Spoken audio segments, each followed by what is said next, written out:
దయమణి గారు, అమ్మ దయమణి గారు. అయ్యగారు వదనాలండి, రండి కూర్చోండి. మీరా అండి, కూర్చోండి.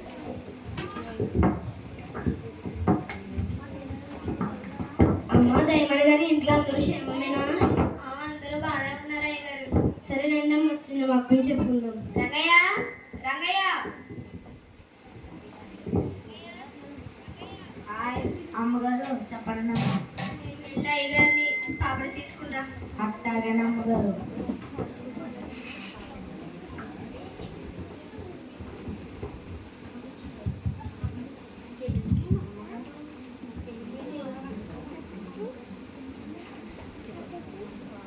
రంగయ్య, మీ ఇంట్లో అందరూ బాగున్నారా?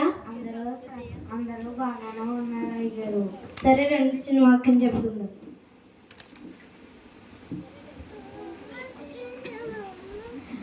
మనము ప్రార్థన చేసే హృదయపూర్వకంగా ప్రార్థన చేసే దేవుడు మనకు సమస్తము ఇచ్చుకోవడమ్మా.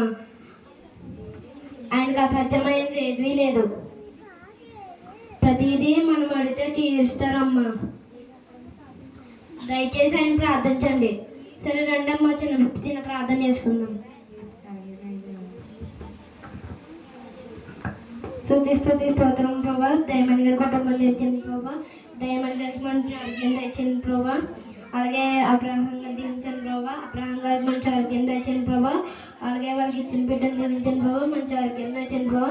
అలాగే పనివాడు రంగాయని దీవించండి ప్రభా. వాళ్ళ ఇంట్లో అందరూ క్షేమంగా ఉంటుంది మీరు సాయం తెచ్చమని యేసు నామములో ప్రార్థించబడుకున్నాం తండ్రి, ఆమేన్.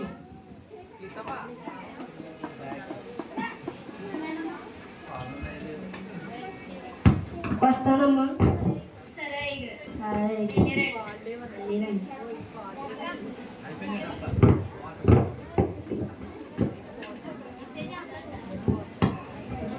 రంగయ్య, హాయ్ అమ్మగారు.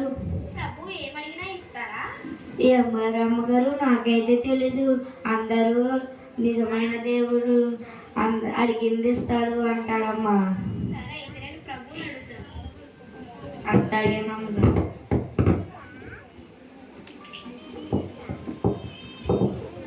ఏసయ్యా, నువ్వేమడిగినా ఇస్తావంట కదా. అయితే ఈరోజు మా ఇంటికి రా. నీకోసం నేను రకరకాల పిండి వంటలు చేసి పెడతాను. ఖచ్చితంగా రా ఏసయ్యా. ఏ స్నానం అడుగుతున్నావు సరే. రంగయ్య, రంగయ్య, ఈరోజు రకరకాల పిండి వంటలు చేసి పెట్టాను. అట్టాగేనమ్మగారు.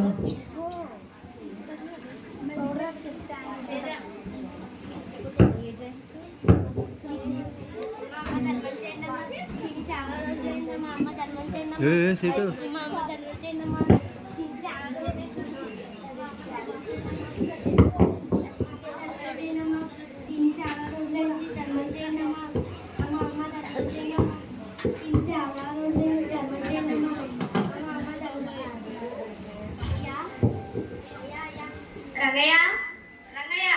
హాయ్ అమ్మగారు. ఎవడో వచ్చాడు చూడు. కుంటోడు అమ్మగారు. ఏమీ లేదని పైకి పంపించాయి. అట్టాగేనమ్మగారు. వెళ్ళు బాబు వెళ్ళు. మా అమ్మగారు పైకి పంపించామన్నారు. వెళ్ళు బాబు వెళ్ళు. మా అమ్మగారు చూస్తే నన్ను తిట్టేస్తారు. వెళ్ళు బాబు వెళ్ళు. వెళ్ళు బాబు వెళ్ళు. మా అమ్మగారు చూస్తే నన్ను తిట్టేస్తారు. వెళ్ళు బాబు వెళ్ళు.